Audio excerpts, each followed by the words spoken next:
Hello class, welcome to commerce study YouTube channel. आज हम study करेंगे कंज्यूमर इक्विलिब्रियम यानी उपभोक्ता के संतुलन में से इम्पॉर्टेंट क्वेश्चनों के बारे में। इनमें से पहला क्वेश्चन बनता है उपभोक्ता संतुलन किसे कहते हैं, और ये क्वेश्चन इस तरीके से आ सकता है कि इष्टतम उपभोग बिंदु क्या होता है।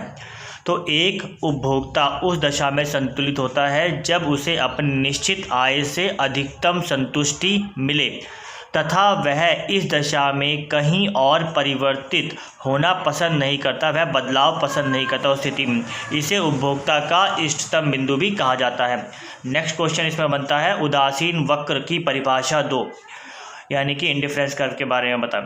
तो उदासीन वक्र एक ऐसा वक्र होता है जो दो वस्तुओं के ऐसे विभिन्न संयोगों से बनाई जाती है जिनमें उपभोक्ता को प्रत्येक बिंदु पर एक समान संतुष्टि प्राप्त होती है।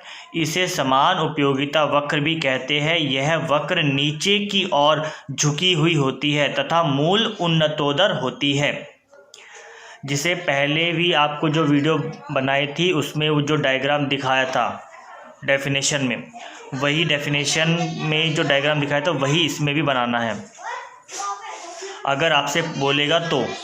नेक्स्ट इसमें क्वेश्चन बनता है कि सीमांत प्रतिस्थापन की दर क्या होती है, इसकी परिभाषा दीजिए। तो एक वस्तु की प्राप्त करने के लिए उपभोक्ता दूसरी वस्तु की जितनी मात्रा छोड़ता है इस अनुपात को सीमांत प्रतिस्थापन की दर कहते हैं। और सीमांत प्रतिस्थापन की दर का जो सूत्र है वो है MRS/XY is equal to change in Y upon में चेंज इन X। यह दर लगातार कम होती जाती है क्योंकि उपभोक्ता पर घटती सीमांत उपयोगिता का नियम लागू होता है, क्योंकि आप जैसे जैसे वस्तु का उपयोग करते जाते हो कंटिन्यू आपके लिए उसकी उपयोगिता घटती जाती है। नेक्स्ट इसमें जो क्वेश्चन बनता है वो है बजट रेखा अथवा कीमत रेखा। बजट रेखा अथवा कीमत रेखा क्या होती है, अथवा बजट रेखा के दो विशेषताएं बताइए।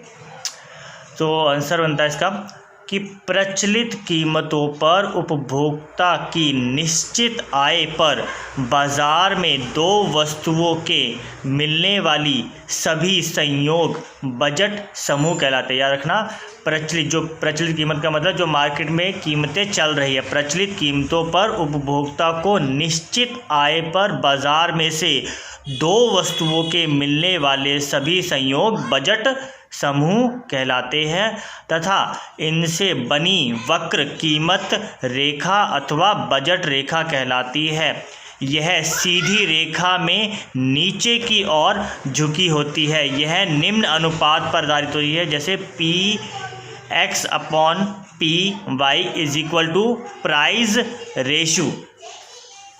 अब इसमें नेक्स्ट क्वेश्चन बनता है उपभोक्ता के बजट समूह बजट सेट से आप क्या समझते हैं। तो बजट सेट का क्वेश्चन है। बजट सेट यानी बजट समूह वर्तमान कीमतों पर उपभोक्ता को मिल सकने वाली दो वस्तुओं के वह सभी संयोग है जो निश्चित आय पर मिल सकते हैं। इसे अनधिमान अनुसूची भी कहते हैं। अब इसमें नेक्स्ट क्वेश्चन जो बनता है वो है अनधिमान मानचित्र से आप क्या समझते हैं। यदि एक ही चित्र में बहुत सी इकट्ठी अनधिमान वक्रें बनाई जाए तो इसे अनधिमान मानचित्र भी कहते हैं। और अनधिमान का मतलब भी इंडिफरेंस कर्व ही है। ये अलग अलग नामों से हिंदी में बुलाया जाता है। तटस्थता वक्र, उदासीन वक्र, अनधिमान वक्र, ठीक है। तो जब एक डायग्राम पर कई सारे इंडिफरेंस कर्व शो किए जाते हैं उसे कहते हैं आईसी मैप, जिसे हिंदी में कहते हैं अनधिमान मानचित्र, ठीक है। अब अनधिमान मानचित्र में हमने आपको इस स्क्रीन पर दिख रहा है और इसमें आप देखोगे कि इस चित्र में हमने 3 अनधिमान वक्रें विभिन्न अनधिमान अनुसूचियों के आधार पर बनाए गए हैं। इनमें जितनी अनधिमान वक्र यानी कि इंडिफरेंस कर्व जितनी ऊंची है उनसे उतनी ही अधिक संतुष्टि प्राप्त होती है।